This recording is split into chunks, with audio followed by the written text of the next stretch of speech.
Ang programang ito ay rated SPG. Striktong patnubay at gabay ng magulang ang kailangan. Maaaring may masiselang tema, lengguwahe, karahasan, sexual, horror o droga na hindi angkop sa mga bata. Kumusta mga kaibigan at welcome back sa aking channel.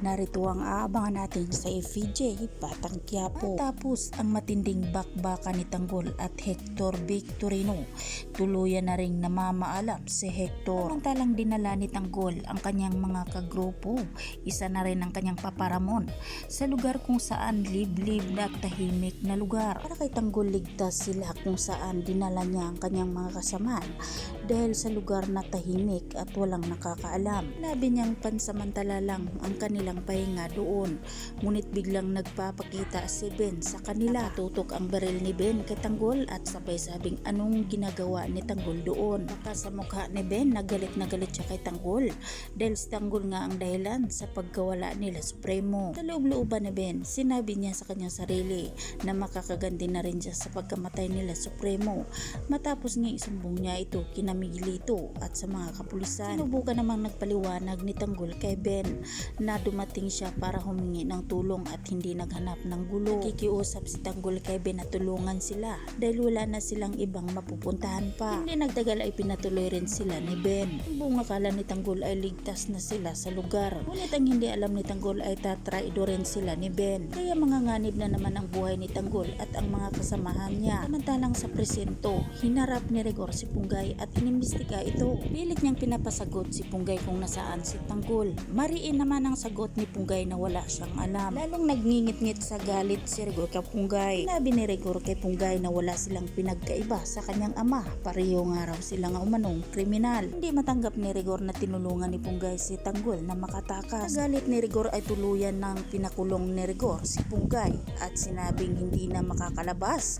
at hindi na makakabalik sa kanyang serbisyo. Nasuhan niya si Punggay ng obstruction of justice. Ang niyak-niyak si Punggay, ngunit wala na siyang magagawa pa. Sa kabilang banda, kinausap ni Miguelito si Komisyoner Medina at tinanong ito kung magkano ang katahimikan niya para manatili siya sa kanyang pwesto bilang mayor. Hindi umimik si Medina, walang narinig si Miguelito ng sagot. Ngunit papayag kaya itong si Medina na bayaran siya ni Miguelito. Ang ating pakatutukan at aabangan sa susunod pang mga kaganapan dito lang sa FVJ Batang Quiapo. At huwag po sana niyong kalimutan na i-like, i-share at pahingin na rin ang isang subscribe. Maraming salamat.